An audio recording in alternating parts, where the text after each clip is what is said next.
के नेता संजय सिंह ने एसआईआर प्रक्रिया में वोट कटने को लोकतंत्र पर हमला बताया है। उन्होंने आरोप लगाया कि जानबूझकर एक खास वर्ग को मतदान से वंचित किया जा रहा है। संजय सिंह ने चुनाव आयोग से इस पूरे मामले पर जवाब देने की मांग की है और निष्पक्ष जांच की अपील की है। माघ मेला के दौरान प्रयागराज जोन के एडीजी समेत 20 आईपीएस अधिकारियों के तबादले किए गए हैं। इस फैसले से प्रशासनिक हलकों में हलचल मच गई है। सरकार ने इसे रूटीन प्रशासनिक प्रक्रिया बताया है। हालांकि मेले के बीच हुए तबादलों को लेकर चर्चाएं तेज हैं और अधिकारी नए दायित्व संभालने में जुट गए हैं।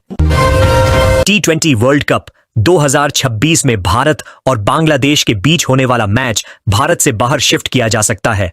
आईसीसी इस विकल्प पर विचार कर रही है। सुरक्षा और लॉजिस्टिक कारणों को इसकी वजह बताया जा रहा है। अंतिम फैसला संबंधित बोर्ड और मेजबान देशों से चर्चा के बाद लिया जाएगा। वित्तीय वर्ष 2025-2026 के लिए भारत की रियल जीडीपी ग्रोथ 7.4% रहने का अनुमान लगाया गया है। नॉमिनल ग्रोथ 8% तक रह सकती है। विशेषज्ञों का मानना है कि घरेलू मांग, निवेश और बुनियादी ढांचा परियोजनाओं से अर्थव्यवस्था को मजबूती मिलेगी। वैश्विक चुनौतियों के बावजूद भारत की आर्थिक स्थिति स्थिर बताई जा रही है। अमेरिका के पूर्व राष्ट्रपति डोनाल्ड ट्रंप की योजना के तहत वेनेजुएला से 30 से 50 मिलियन बैरल तेल अमेरिका भेजा जा सकता है। इस फैसले से वैश्विक तेल बाजार पर असर पड़ने की संभावना है।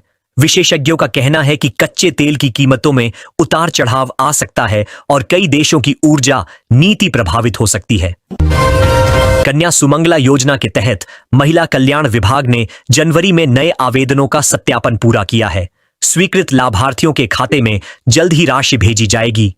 जिलाधिकारियों को लंबित फॉर्म की जांच तेजी से पूरी करने और भुगतान में देरी न होने के निर्देश दिए गए हैं।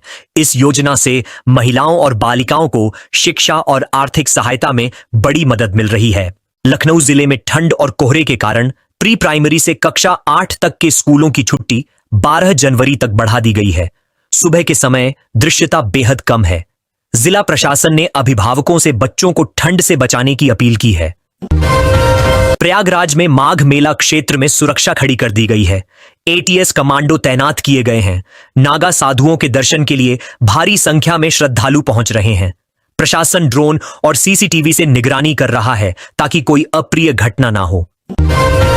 उत्तर प्रदेश सरकार ने मिशन कर्मयोगी के तहत सभी सरकारी कर्मचारियों के लिए एआई और साइबर सिक्योरिटी से जुड़े कोर्स अनिवार्य कर दिए हैं। इसका उद्देश्य प्रशासन को तकनीकी रूप से मजबूत बनाना है। अधिकारियों को डिजिटल फ्रॉड, डाटा सुरक्षा और नई तकनीकों की समझ दी जाएगी, जिससे सरकारी कामकाज अधिक पारदर्शी और प्रभावी हो सके। एसआईआर वोटर लिस्ट 2026 का ड्राफ्ट उत्तर प्रदेश में जारी कर दिया गया है।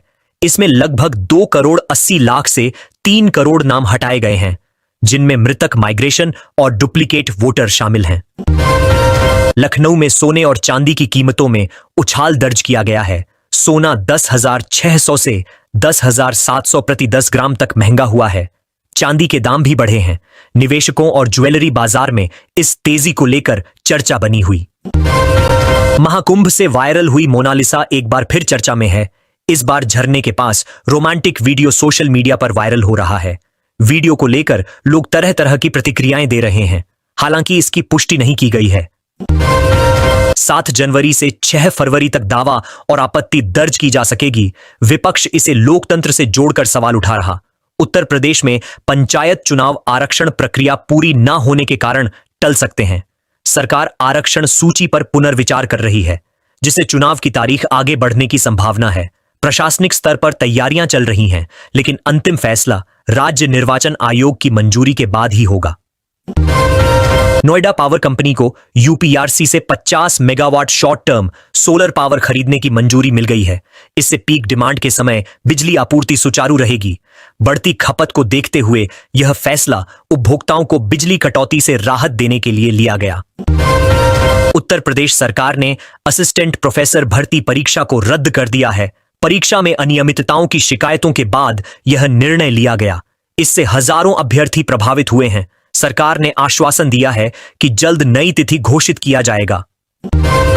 जनगणना 2027 का पहला चरण अप्रैल से सितंबर 2026 तक चलेगा, जिसे हाउस लिस्टिंग फेज कहा जाएगा। इस दौरान देश भर में घरों, परिवारों और बुनियादी सुविधाओं से जुड़ा विस्तृत डाटा एकत्र किया जाएगा। प्रक्रिया पूरी तरह डिजिटल होगी। कर्मचारियों को टैबलेट और सॉफ्टवेयर का विशेष प्रशिक्षण दिया जाएगा ताकि आंकड़े सटीक और पारदर्शी तरीके से दर्ज किए जा सके। नदियों में बढ़ते अवैध खनन को लेकर मुख्यमंत्री योगी आदित्यनाथ ने कड़े निर्देश दिए हैं। उन्होंने कहा कि पड़ोसी राज्यों के साथ समन्वय कर संयुक्त अभियान चलाया जाएगा। किसी भी स्तर पर दबाव बर्दाश्त नहीं किया जाएगा। प्रशासन और पुलिस को स्पष्ट आदेश दिए गए हैं कि पर्यावरण और नदियों की सुरक्षा सर्वोपरि रखते हुए सख्त कार्यवाही सुनिश्चित करें। लखनऊ एयरपोर्ट के आसपास स्थित मीट दुकानों को विमानों की सुरक्षा के लिए खतरा बताया गया है। इन दुकानों के कारण पक्षियों की संख्या बढ़ रही है, जिससे टेक ऑन, ऑफ और लैंडिंग में जोखिम बढ़ गया है। एयरपोर्ट अथॉरिटी ने जिला प्रशासन से इन दुकानों को हटाने की मांग की है। इस पर जल्द निर्णय लिए जाने की संभावना है। काशी के दाल मंडी इलाके में अतिक्रमण हटाने की तैयारी से दुकानदारों में चिंता बढ़ गई है। प्रशासनिक कार्यवाही की जद में 6 मस्जिदों के भी आने की चर्चा है। किसी भी स्थिति से निपटने के लिए मौके पर भारी पुलिस बल तैनात किया गया है। अधिकारी हालात पर नजर बनाए हुए हैं और शांति बनाए रखने की अपील की जा रही है। फर्रुखाबाद में गंगा नदी के तेज कटान से हालात गंभीर हो गए हैं। 12 राउटी क्षेत्र बाल बाल बचा है। प्रशासन ने मौके का निरीक्षण कर राहत और बचाव के निर्देश दिए हैं। ग्रामीणों में भय का माहौल है और लोग सुरक्षित स्थानों पर जाने की तैयारी कर रहे हैं। तटबंध मजबूत करने के प्रयास तेज किए गए हैं। ग्रेटर नोएडा के कुछ इलाकों में घरों में सीवर का पानी सप्लाई होने से लोग बीमार पड़ रहे हैं। बच्चों में संक्रमण की शिकायतें सामने आई हैं। स्थानीय निवासियों ने जल विभाग के खिलाफ प्रदर्शन किया है। प्रशासन ने जांच के आदेश दिए हैं और दोषियों पर कार्रवाई का आश्वासन दिया है। वाराणसी रोपवे का एक वीडियो सोशल मीडिया पर वायरल हुआ, जिसमें गंडोला हवा में डोलता दिखा। प्रशासन ने इसे भ्रामक बताते हुए कहा कि रोपवे पूरी तरह सुरक्षित है।